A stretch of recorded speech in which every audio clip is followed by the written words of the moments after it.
Hi, it's Miss Parrott, and in this video we're going to be learning about visualizing water potential and the movement of water in plants.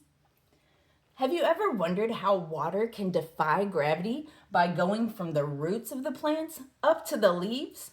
When rain, water left on its own devices will go from the sky to the ground. Well, in this video, we're going to break down water potential, adhesion, cohesion, and all sorts of other factors that contribute to the movement of water in plants. First, it's important to note that water moves from an area of high water potential to low water potential. Water potential is designated by the Greek letter psi, like Poseidon, the god of the sea. So that's how you can remember it's water potential. Some examples are, so say you have a puddle and you dip a paper towel in it. If you just touch the bottom of the towel to the water, water is going to automatically start to crawl up the paper towel due to capillary action, adhesion, and cohesion. In a cup of water, if you put a straw in it and you add suction to the top, water will move from an area of high water potential to low water potential. So that is a constant direction of movement.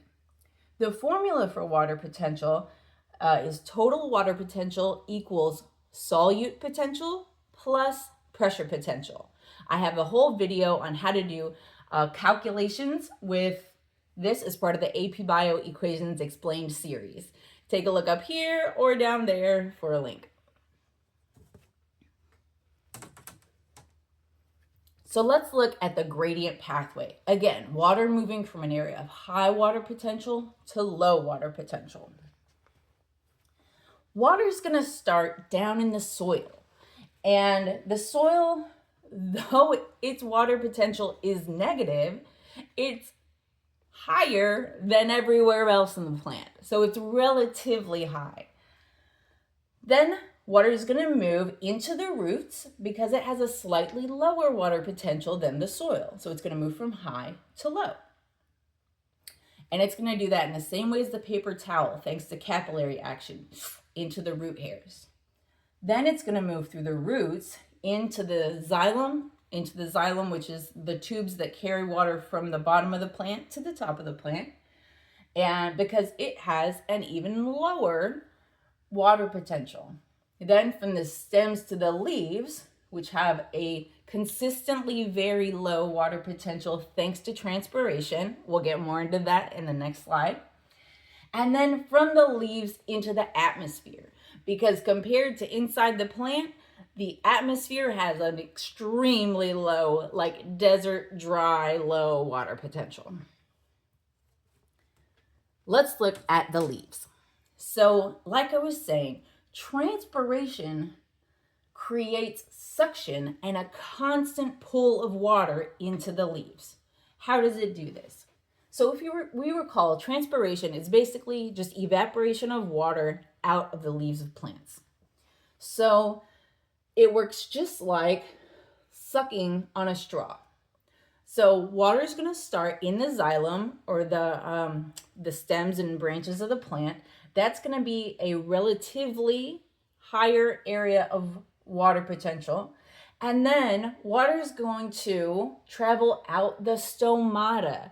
Remember, leaves on the underside have pores surrounded by guard cells called stomata. And when they open, water is going to evaporate out of there and into the atmosphere, which, if we remember, it's like a dry sponge. And so it has a super low water potential in the atmosphere.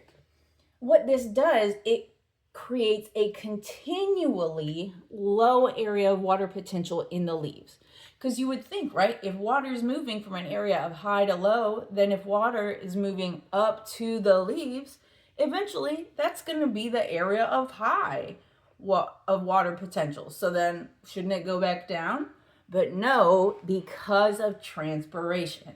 Transpiration creates a constant area of a low water potential at the top of the plant.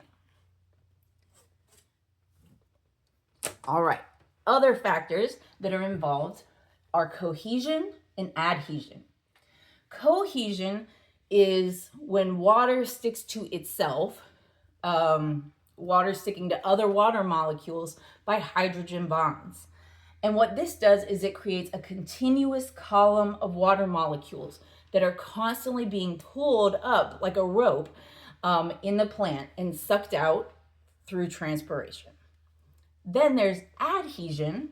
Adhesion is when water sticks to other polar things like the walls of the xylem, and that's going to keep that adhesion, it's sticking to the xylem, is going to keep it from sliding back down, right? So adhesion is going to stick water to the xylem, keeping it from slipping down the plant. So we have that constant pull from cohesion, and it's sticking to the sides as it kind of crawls up the side of the plant.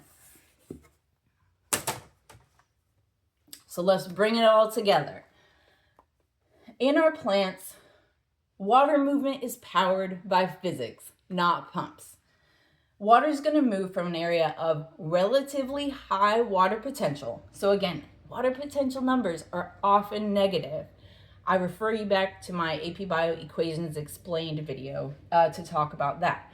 But yes, it's negative 0.3-ish down in the soil, but in the atmosphere, this water potential is negative 95 bars. So even though 95 is a larger number than 0.3, negative 95 is less than or lower water potential than 0.3. So water is going to move from the soil into the roots by capillary action, from the roots to the trunk to the leaves with adhesion and cohesion. Leaves are going to provide that suction through transpiration that's going to pull it out into the atmosphere, which is like a dry sponge that's constantly pulling water up through the plant. Remember to like, subscribe, and leave a comment, a question, or an emoji down below if you found this video helpful. Teachers, you can also check out my TPT store for resources at Know and Grow with Gnomes. Keep learning, keep growing, and we'll see you next time.